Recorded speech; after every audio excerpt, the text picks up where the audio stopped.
Hello everyone, welcome to class 6 of the weekend class and 16 of the weekday classes. So this is on different types of trusts.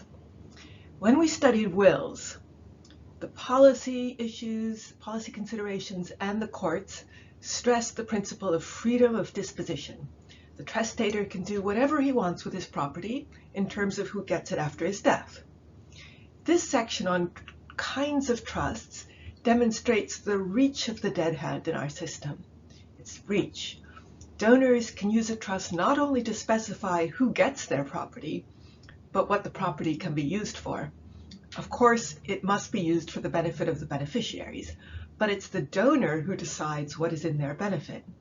The donor can, of course, impose an infinite number of possible conditions and instructions, depending on how much or how little control over the trust assets the donor wants to give to his children and their children and their children's children until we run up against the rule against perpetuities. Now, this chapter introduces various kinds of trusts almost incidentally as a preliminary matter to creditors' rights, but I think it's difficult to fully understand the different kinds of trusts without a lot more explanation and many more examples.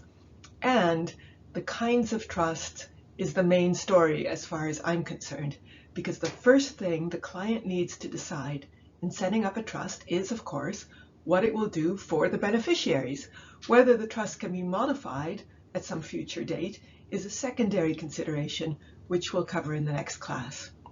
So I'm afraid this class is going to involve an awful lot of talking on my part as I try to fill in the information that the chapter glosses over, in my opinion. Now, a trust is sometimes called a gift over time, and the terms of the trust dictate the details of the gift, what the beneficiaries get and when, and conversely, what the trustee must distribute and when. What the beneficiary gets from the trust could, for instance, be a steady income, or as much as he needs for his support and that of his family, or education, or whatever the donor dreams up. As part of trying to understand the beneficiary's interest in the trust, we'll also talk about alienation, that is, whether the beneficiary can sell his interest in the trust or use it as collateral for a loan, and also whether creditors can collect the beneficiary's debts from the trust. The beneficiary's power to transfer his interest, that is, sell it, will turn out to mirror the creditor's right to attach his interest. Now, personally, I do not find creditors' rights so very interesting in themselves, but donors always seem to think that their children will run up enormous debts or try to sell their interest in the trust, and they're keen to protect them from creditors, I would say, save them from, I don't know what.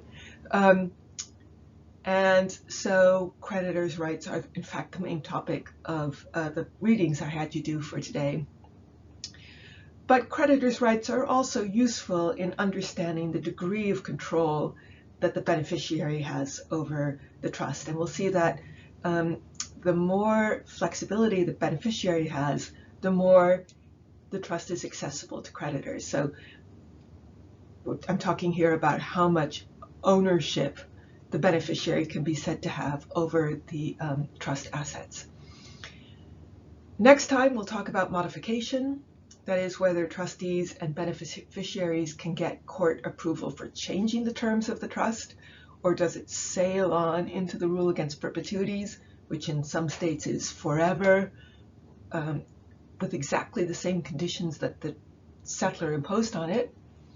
And we'll also talk about termination, that is, whether the beneficiaries can end the trust altogether and take the assets in fee simple, which is what most beneficiaries would like to do. Those are allegedly the main topics of the chapter, alienation and termination, though, as I said, I think it's even more important to understand the variety of things that trusts can do rather than how you can terminate a trust. Okay, trusts are classified based on the trustee's powers and duties. So I posted a chart called Types of Trust Chart, and you'll see that the 4 or 5 types of trust we'll be discussing. The first major distinction is that between mandatory trusts and discretionary trusts. And the best way to understand discretionary trusts is first to understand what they are not, which is a mandatory trust. The book just skips over mandatory trusts, but I see them as the baseline from which all of the discretionary trusts deviate. So mandatory means that the trustee has no discretion about how much he will pay out or when. So for instance, $50,000 per year to Mary for 20 years. Or the annual income from the trust to Paul until he is 30, and then pay the principal to him. Now, note that both of these, but especially the first, $50,000 a year to Mary, is like an annuity. That is, the beneficiary gets a steady stream of money, either a fixed amount of money or an amount that fluctuates with the value of the portfolio, that's income. And a stream of income like that can be cashed in. You can buy an annuity with a lump sum. You can use an annuity to buy a lump sum. That might take some getting used to, that idea. You're used to the idea of buying an annuity with a lump sum. The idea that you could go the other way, sell an annuity for a lump sum, is new to some people. The present value of this stream of income is not as much as $50,000 a year times 20 years or $1 million, because money in hand is worth more than the expectation of money in the future. But the value of this interest, this stream of money for 20 years, can be calculated, and fortunately there are websites that do that for you. So use the link on this slide to calculate the value of $50,000 for 20 years at 5% interest, and enter the answer into the MC question. I believe that I have put the website in question in the MC question, so you don't have to stop this presentation. In fact, you probably can't because it's on YouTube. Okay, so in a mandatory trust like this, the trustee does not have to use his judgment. In fact, he may not use his judgment. In terms of distribution, he or she just follows the rules. In principle, a computer could do this job, but that would be illegal because the trustee must do the work of distribution himself. The trustee's main job is managing the investments, the topic we covered last week, and distributing the trust property. So he can't outsource decisions to a computer. Okay, the payments are fixed. That means no more and no less. And there are problems with both. So I'm talking about a mandatory trust. It gives the trustee no discretion. The trustee has to hand out a certain amount every month or quarter or year. The problem with no more is, what about emergencies? If the beneficiary suddenly needs expensive surgery, the trustee can't give the beneficiary more, at least if the trust is written as I've just described it. And if one of her brothers needs expensive surgery, the trust cannot give some of Mary's interest to the brother. The problem with no less is you lose some of the flexibility of the trust to respond to the differing needs of various beneficiaries. So see the chart, types of trust, for another kind of mandatory trust. At the risk of stating the obvious, I'll be talking here about trust principal and trust income, so I want to make sure you understand what they are. Trust principal is, of course, the assets of the trust. It's also called the trust corpus.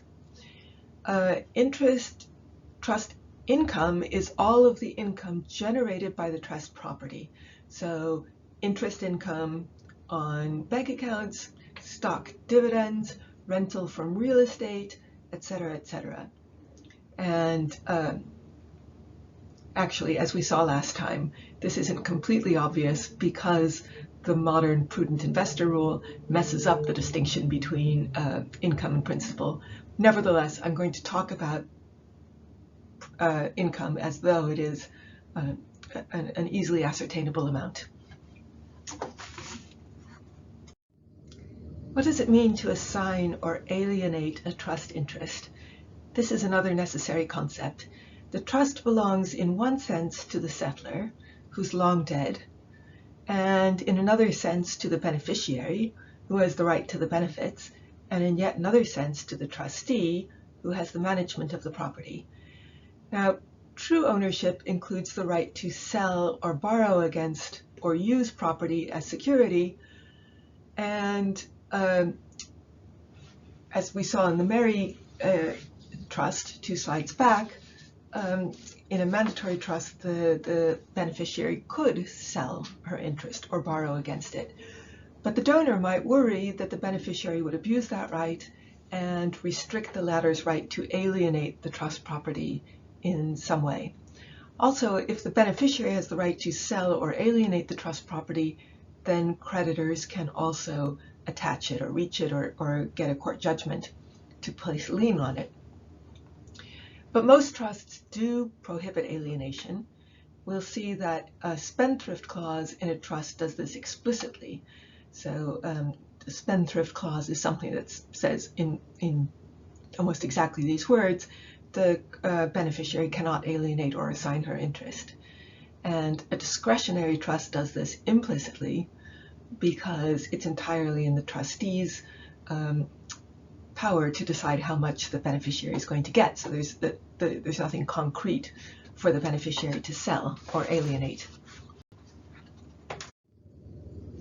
Okay, the creditor's rights in a mandatory trust, again, we're in the simplest example, roughly mirror those of the beneficiary. And here I have a kitten picture to hold your attention, a kitten looking in a mirror. So that explains it all, right? I can just skip my discussion. So imagine a trust that requires the trustee to pay the beneficiary all of the income on a monthly basis and say that that's $3,000 a month. Suppose you are counsel for a credit card company that has just gotten a judgment of $15,000 against the beneficiary, and the client asks you whether it can garnish the beneficiary's interest in the trust, and if so, what it would obtain. So I'm going to use garnish or attach or place a lien on to say in a very short way whether it can go to court and get a court order that to place a lien on the property. So what would your advice be? The answer is, now that you've thought about it, that the garnishment order will require the trustee to pay exactly what the beneficiary's interest is in the trust, which is $3,000 to your client instead of the beneficiary until the judgment is satisfied. So you'll notice that the garnishment can't simply take $15,000 from the trust. It can only attach the beneficiary's interest, which is a stream of money. The beneficiary can't get an advance on the stream of money, and neither can the creditor. So that's less helpful to your client than being able to collect directly from the trust principal, but it's better than going after the money as soon as the trustee has paid the beneficiary, because that would mean monitoring the beneficiary's activities and having a marshal at hand to make him fork it over. Now, 2 problems are going to follow this slide. Note the comment at the bottom of the second one, which I had to slip in there because I had no other room for it. If a remainder beneficiary, in the example it's going to be Bob, predeceases the other beneficiaries, he still gets the principal. Although he's dead, it goes to his estate. So a trust in this sense is not like a will, because within a will, a beneficiary has to survive to take his share. When it comes to a trust, the remainder beneficiary can predecease the donor and the property will go to the beneficiary's estate. So there we are. Can't even see where my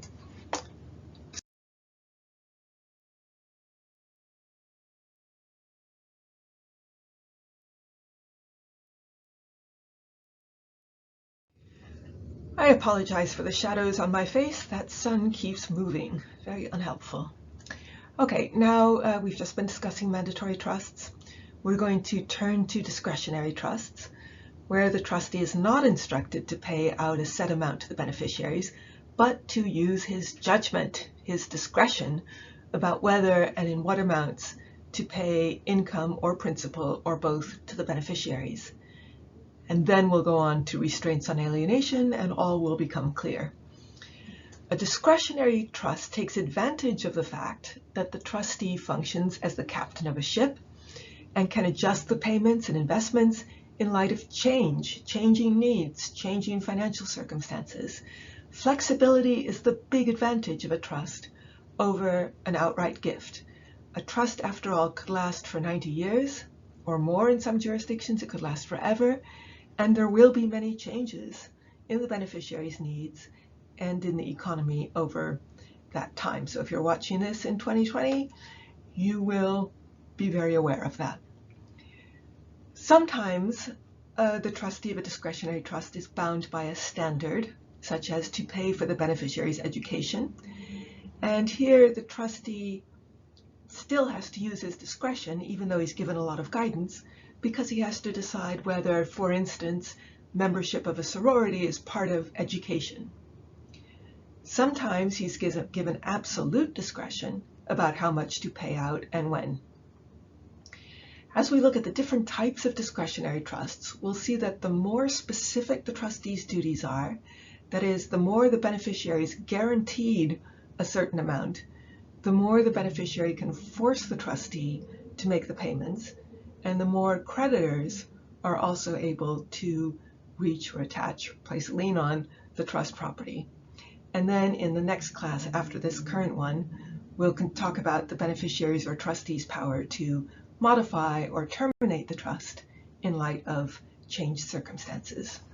Now I have to find the stop button.